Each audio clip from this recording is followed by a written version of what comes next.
Iniciaremos esta serie de videos sobre Cisco CCNA con un video sobre fundamentos de redes e introducción al modelo TCP/IP. En el inicio de la era del cómputo teníamos redes propietarias. ¿Qué quiere decir una red propietaria? Que solo dispositivos de este fabricante podían comunicarse entre sí. Aquí tenemos dos ejemplos de redes propietarias donde tenemos una red propietaria IBM, donde servidores que corrían aplicaciones de IBM se conectaban a hardware de red que proveía conectividad a dichos servidores. Del otro lado tenemos otra red propietaria de Xerox que sigue la misma premisa. ¿Qué sucedió después?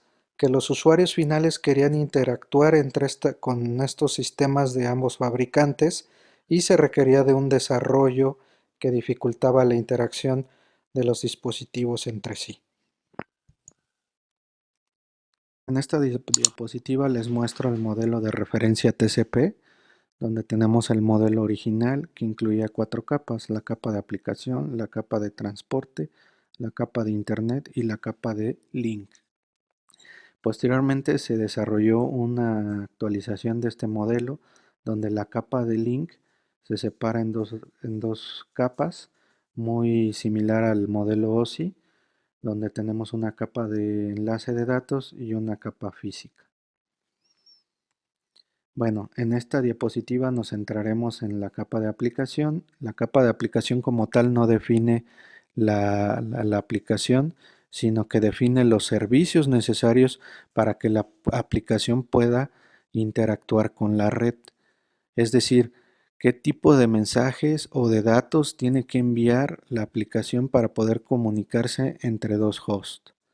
En este caso tenemos un ejemplo de un protocolo de capa de aplicación, que es el protocolo HTTP, donde tenemos un cliente. En el cliente se abre un web browser y se hace un request para el homepage de un web server. Esta solicitud o este request del homepage es recibido por un web server y bueno, el web server añade un header. Con este header le va a enviar un mensaje de control al cliente final donde le está diciendo que recibió correctamente el request y que le está enviando parte del homepage del web server. Posteriormente el web server envía el resto del homepage. Ya no es necesario incluir un header porque ya determinó el protocolo que no necesita enviar más información de control. Ahora continuaremos con la capa de transporte.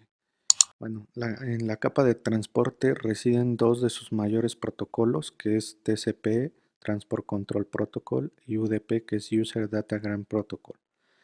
Y bueno, esta capa, como las demás, provee servicios a las capas superiores, en este caso a la capa de aplicación, donde tal vez una aplicación requiera un servicio como el que estamos viendo en la diapositiva de recuperación de error, que es proveído por uno de los protocolos de capa de transporte, en este caso la capa, el protocolo TCP. Como pueden ver en la imagen, lo que utiliza TCP para hacer el error recovery es una funcionalidad llamada acknowledge. Esta funcionalidad lo que integra es dentro del header de TCP es una secuencia de números que le ayuda a determinar al host final si tiene un error en la recepción de datos. Como podemos ver en la imagen, tenemos un mensaje 1 con una secuencia 1. Este es un mensaje como pueden ver, de una aplicación o de un servicio de HTTP. En el siguiente mensaje vemos una secuencia 3. Este mensaje, cuando llega al host final, a través de la secuencia de números determina que hay un error, puesto que no llegó un paquete con la secuencia 2. En el tercer mensaje, lo que podemos observar es que tenemos una secuencia 4 que es enviada desde el servidor web. Y bueno, en el mensaje 4 ya el host le está enviando una solicitud al web server para que envíe el mensaje con secuencia 2, puesto que este mensaje lo detectó como perdido. Bueno, ¿cómo es que interactúan las capas entre sí? Como lo hemos venido revisando, las capas inferiores proveen servicios a las capas superiores. En este ejemplo podemos observar que en la capa de aplicación hay una aplicación que requiere de Error Recovery y ese servicio lo obtiene de la capa de transporte a través de su protocolo TCP. Y bueno, la capa de transporte requiere el servicio de IP. ¿Por qué? Porque requiere, número uno, requiere de direccionamiento para los hosts. Y número dos, la capa de transporte requiere que sea enviado este paquete desde el usuario origen al usuario destino. Y bueno, en la capa de enlace de datos, lo que necesitamos es la comunicación a nivel físico de estos datos. Muy bien, revisemos la capa de red. La capa de red tiene dos funcionalidades principales, que una es el direccionamiento y otra es el ruteo. En cuanto al direccionamiento, nosotros requerimos que en la red cada host sea identificado con una dirección única.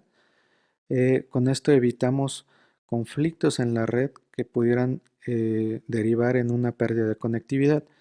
En cuanto a la funcionalidad de ruteo, bueno, es el envío de información desde un usuario final a un usuario destino y podemos utilizar para ejemplificar esta funcionalidad el servicio postal, donde tenemos tres usuarios y dos sobres. Un sobre que va destinado a un usuario local y un sobre que va destinado hacia un usuario que está del otro lado del país. En este caso, uno de los usuarios final va a ingresar un primer sobre para el usuario local en el buzón. El servicio postal va a recoger este sobre y lo va a enviar hacia la oficina postal local. A través de la dirección de este sobre, de la dirección del destinatario, la oficina postal determina que este sobre debe de enviarse a través de una ruta local hacia el host final, como pueden ver en la diapositiva. Muy bien, ahora para el sobre del usuario que está del otro lado del país, seguimos el procedimiento inicial donde el usuario va a ingresar su sobre al buzón postal, el servicio postal lo recoge, lo envía hacia la oficina postal local y bueno, a través de la dirección destino o destinatario del sobre, determina que no es un usuario local y que tiene que enviarlo a través de una ruta foránea a otra oficina postal. Y así sucesivamente vamos a estar enviándolo de oficina postal en oficina postal hasta que lleguemos a la oficina postal local, donde recibe este paquete y de igual forma va a revisar la dirección del destinatario y va a determinar que este sobre ya debe de ingresarse hacia una ruta de distribución local. Se envía a través de esa ruta y bueno, llega al usuario final. Otra de las funcionalidades que provee la capa de red es la agrupación de direccionamiento IP. ¿Cómo hace esta agrupación? La hace a través de sus clases de direcciones, que más adelante revisaremos, como es la clase A, la clase B y la clase C y sus subredes. En este caso estamos viendo un ejemplo gráfico de cómo es que se realiza la agrupación de este direccionamiento en base a subredes, donde tenemos una subred 1, una subred 2 y una subred 3. Esto ayuda mucho al proceso de ruteo porque es más fácil que el equipo determine un match en su tabla de ruteo a través de agrupación de direcciones. También este tipo de notación que vemos de direccionamiento es conocido como dot decimal y en la parte inferior de la diapositiva vemos cómo está constituido un paquete IP donde observamos que está el header de IP que incluye la dirección origen y dirección destino y bueno, dentro de esta encapsulación IP tenemos también el header de TCP y bueno, la información de aplicación o los datos de aplicación, en este caso de la aplicación HTTP. Muy bien, ahora revisaremos el proceso de encapsulamiento. ¿En qué consiste el proceso de encapsulamiento? consiste en agregar un header a los datos. Estos headers son mensajes de control usado por protocolos específicos de cada capa. Por un lado, en esta diapositiva tenemos el modelo de referencia TCP/IP y del otro lado tenemos el encapsulamiento usado capa por capa, donde tenemos que la capa de aplicación, en este ejemplo no estamos usando un header o no se ejemplifica con un header. Hay, como lo vimos, aplicaciones o protocolos de capa de aplicación que sí usan estos headers para comunicar mensajes de control.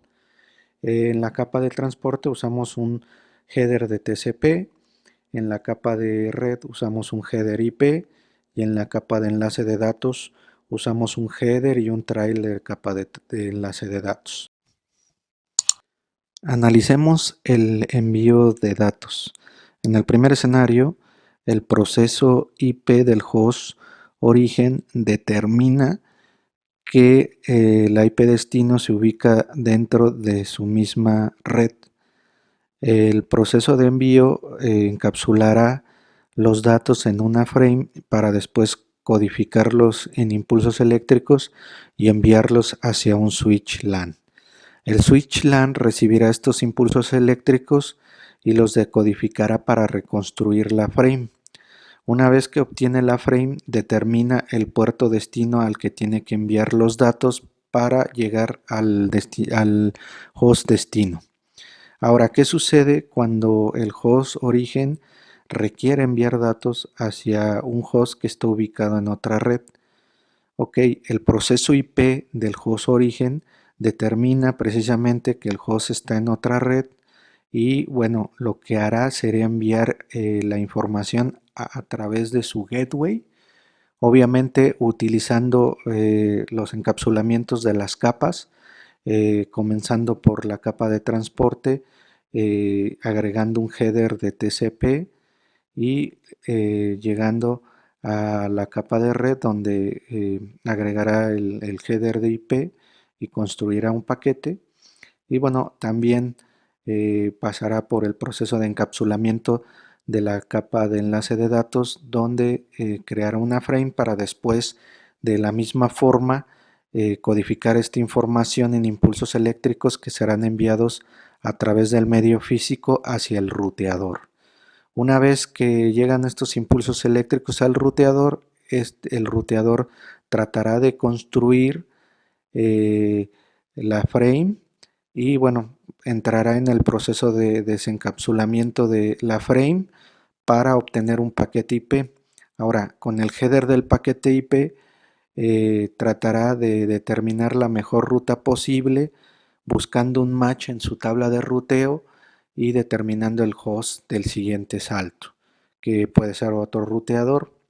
Este proceso se repite en los demás ruteadores de la nube WAN hasta llegar al ruteador destino y a la LAN y después al host final.